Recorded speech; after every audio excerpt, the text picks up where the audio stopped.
चंद्रवंशी राजा पुरुरवा और स्वर्ग की अप्सरा उर्वशी की अद्भुत प्रेम कहानी। वही अचेत पड़ी उर्वशी को पुरुरवा ने उठाया। एक परपुरुष का उर्वशी के शरीर से स्पर्श हुआ। स्पर्श होने के साथ उर्वशी की चेतना लौटी। उस समय उर्वशी के समान सुंदर स्त्री त्रिलोक में कोई और नहीं थी। और दूसरी ओर महाराज पुरुरवा भी पुरुष श्रेष्ठ थे। दोनों एक दूसरे को देखने के साथ ही दोनों एक दूसरे के रूप पर मोहित हो गए थे। उर्वशी और पुरुरवा दोनों ने तत्काल एक दूसरे को अपना दिल दे दिया। किंतु दोनों को अपनी मर्यादा का भी ख्याल था। पुरुरवा नरेश थे और परस्त्री को अपनी भावना बताना उन्हें उचित नहीं लगा। और उर्वशी पृथ्वी की स्त्री नहीं है। और उर्वशी को वापस स्वर्गलोक लौटना ही है। यही कारण था कि दोनों एक दूसरे से प्रेम होने के बाद भी अपनी भावनाएं एक दूसरे को नहीं बता पाए। एक दिन देवलोक की अप्सरा उर्वशी पृथ्वी पर घूम रही थी। धरती के वातावरण से उर्वशी मोहित हो गई। अपनी सखियों के साथ वह धरती पर कुछ समय व्यतीत करने के रुक गई। कुछ समय के बाद जब उर्वशी स्वर्ग को वापस लौट रही थी, तब रास्ते में एक राक्षस ने उर्वशी का अपहरण कर लिया। अपहरण करते वक्त उस समय वहां से राजा पुरुरवा भी गुजर रहे थे। उन्होंने इस घटना को देखा और वे अपने रथ से राक्षस का पीछा करने लगे। राजा ने दैत्य को युद्ध में परास्त कर दिया। युद्ध में परास्त करने के बाद उन्होंने राक्षस से उर्वशी को बचा लिया। यह पहली बार था जब किसी मानव ने उर्वशी को स्पर्श किया था। उर्वशी पुरुरवा की तरफ आकर्षित हो गई और पुरुरवा भी स्वर्ग की अप्सरा को अपना दिल दे बैठे। लेकिन उर्वशी को पुनः स्वर्ग लौटना ही था। दोनों ने दुखी मन से एक दूसरे को विदाई दी। जुदा होने के बाद दोनों के ही मन से एक दूसरे का ख्याल नहीं निकल रहा था। दोनों को एक दूसरे की जुदाई सहन करना बहुत ही मुश्किल था।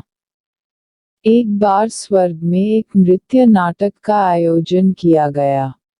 इस नाटक में उर्वशी को लक्ष्मी माता का किरदार निभाना था।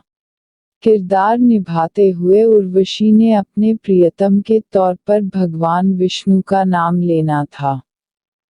उर्वशी के मुख से विष्णु की जगह पुरुरवा का नाम ले लिया। यह देखकर नाटक को निर्देशित कर रहे मुनि को क्रोध आ गया।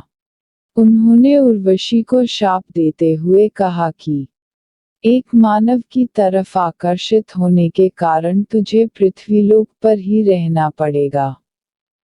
और मानवों की तरह संतान भी पैदा करनी होगी।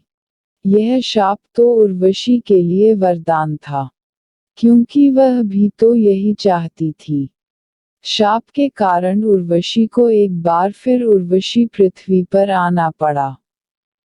दोबारा पृथ्वी पर आने के बाद उर्वशी फिर पुरुरवा से मिली और अपने प्यार का इजहार किया। दोनों एक दूसरे को देखकर बेहद प्रसन्न हुए।